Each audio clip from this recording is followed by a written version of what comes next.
Vamos falar agora sobre a lei penal no tempo. A lei penal no tempo, nós temos três teorias na lei penal do tempo. A primeira teoria mas antes de falar a teoria, eu quero apresentar para vocês sobre o tempo do crime.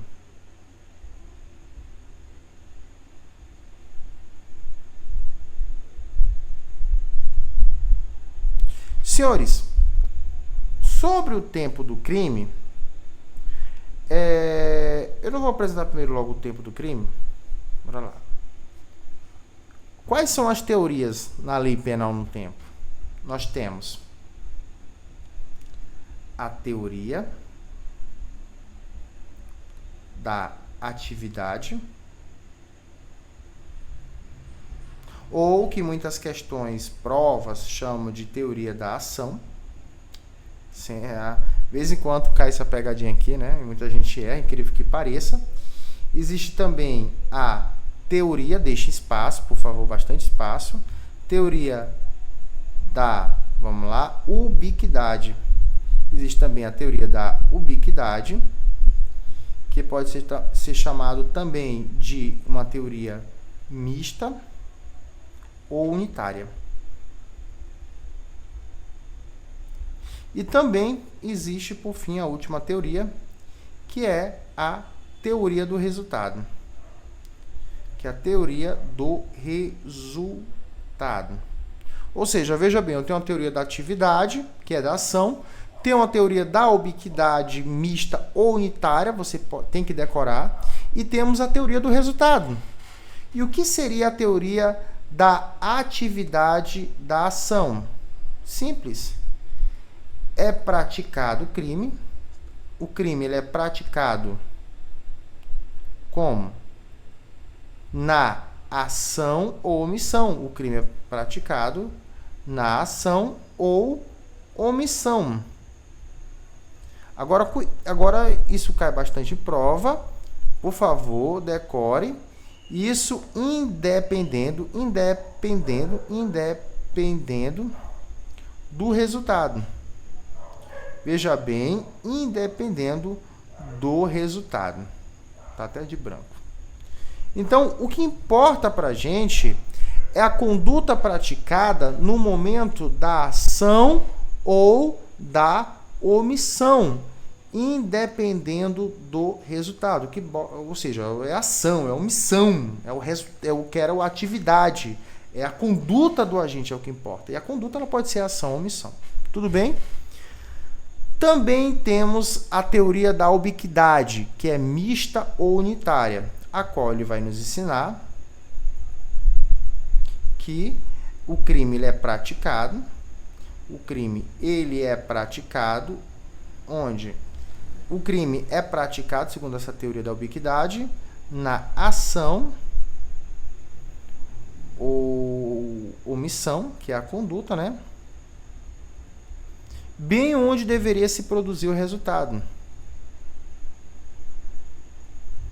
E também onde deveria se produzir o resultado. Tudo bem? Ou seja, veja que na teoria da atividade nós temos apenas uma conduta, independente do resultado. Já na teoria da ubiquidade mista unitária, o que vale é a ação ou omissão, que é a conduta, e também o resultado, né? Caso tenha tido algum resultado. E a teoria do resultado, nesse caso em concreto, é o quê? Para esta teoria, é praticado o crime na ocorrência do resultado. Então, para essa teoria, é praticado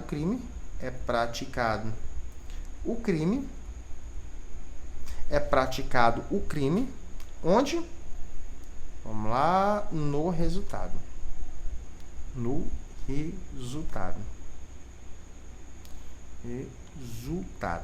Independendo da ação ou da omissão do agente. Tudo bem? Vocês entenderam? Porque eu quero que vocês decorem, porque isso cai bastante em prova. Eu espero que vocês decoraram. O que acontece? A gente vai estudar agora o tempo do crime, uma diferença, né? Nós temos o quê? Nós temos o tempo do crime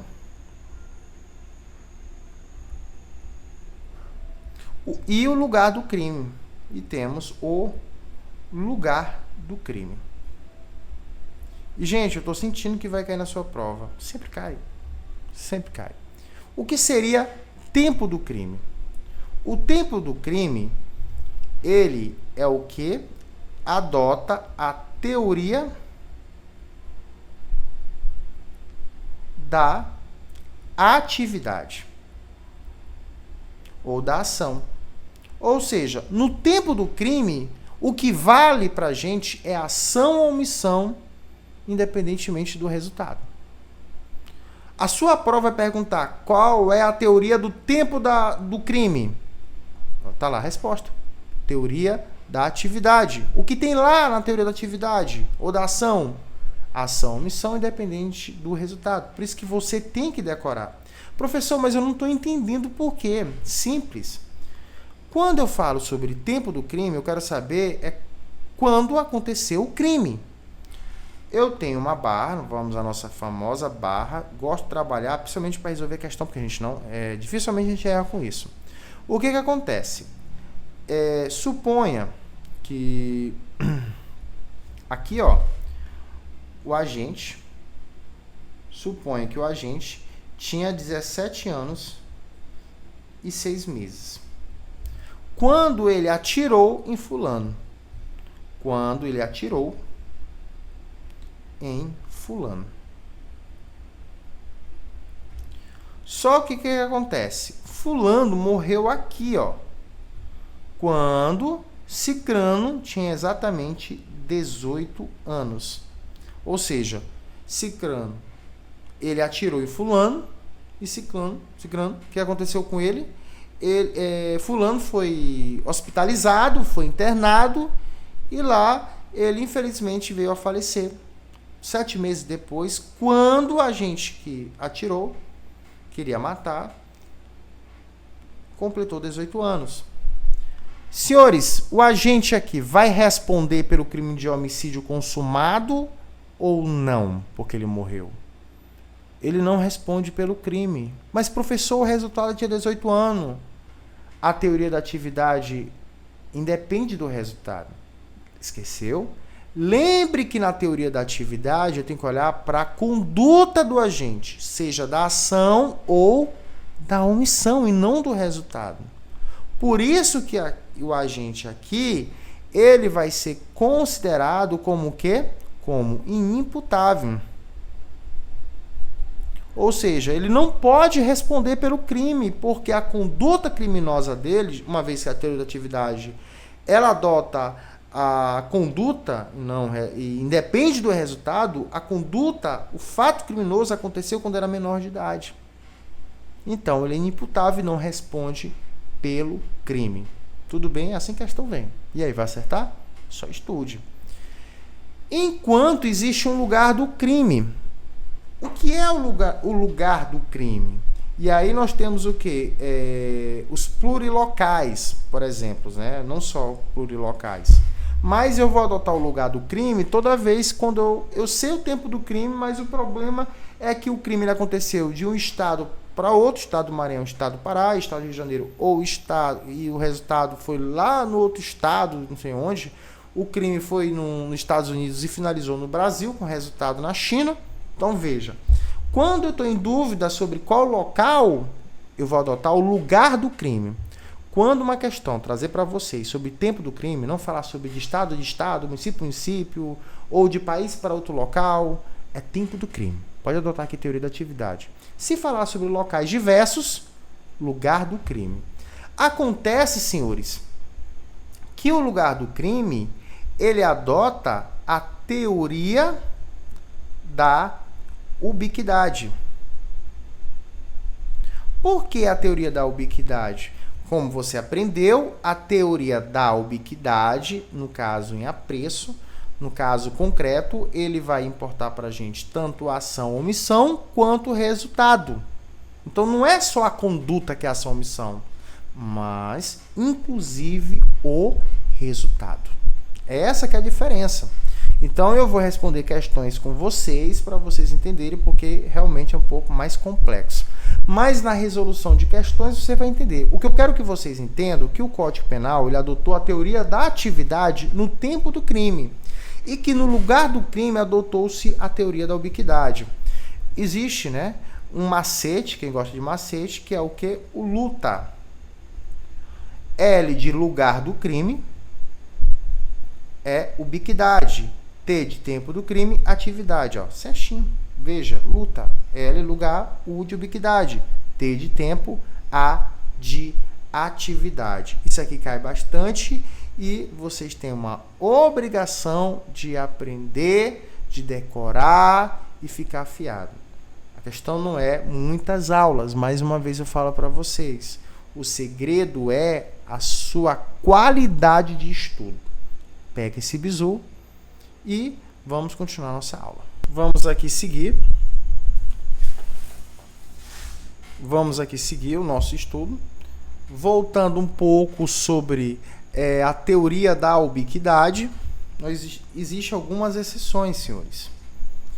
Existem algumas exceções. Existem algumas exceções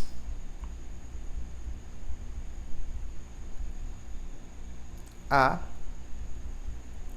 teoria da ubiquidade.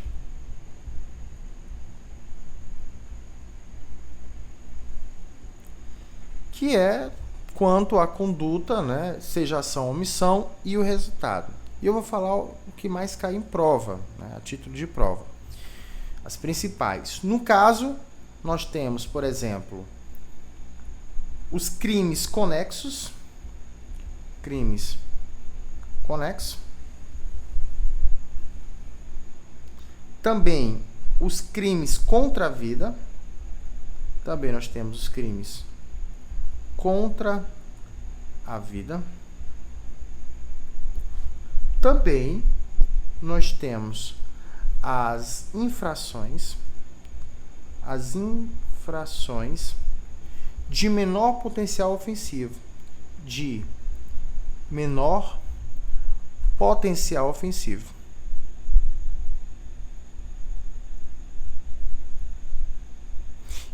E também, no caso, os atos infracionais. Senhores, nesse caso, em concreto, dos crimes conexos, professor, eu não sei o que é crime conexo. Eu vou falar mais na frente. Eu só quero que você decore isso aqui. Os crimes conexos. A prova ela vai só falar o crime conexo. Crimes contra a vida, infrações de menor potencial ofensivo. Mas na frente você vai saber o que é. E os atos infracionais não se aplicam à teoria da ubiquidade. Não se aplica à teoria da ubiquidade. O que vai se aplicar em todos eles aqui é a teoria da atividade. Ou seja, é a teoria da atividade ou da ação. O que importa é a conduta, ainda que na ação ou na omissão. Professor, entendi maravilhosamente. Pois é isso aí. Espero que vocês entenderam, porque é um assunto que também cai em provas e as pessoas erram por besteira. Eu coloquei as principais. Existem crimes falimentares também, existem também os crimes plurilocais e assim vai. Tudo bem? Mas enfim, esses são os que mais caem. Nos crimes plurilocais, no caso, não seria a teoria da ubiquidade. Seria o quê? Teoria do resultado. Vou explicar mais na frente. Embora eu falei anteriormente que era a teoria da ubiquidade, não, teoria do resultado. Mais na frente eu vou explicar por quê. Não confunda muito, só quero que você estude e decore o que estou lhe pedindo para você estudar e decorar. Seu professor é bom, está tentando ser bom o máximo possível e espero que isso tenha lhe ajudado, né? Eu acho que já finalizei sobre tempo do crime, lugar do crime. E meu muito obrigado. Até a próxima aula. E a próxima aula vamos falar sobre o conflitos de leis penais no tempo. Vamos falar sobre lei nova incriminadora, Alex Miron. Vamos falar sobre abolition criminis e outros mais assuntos.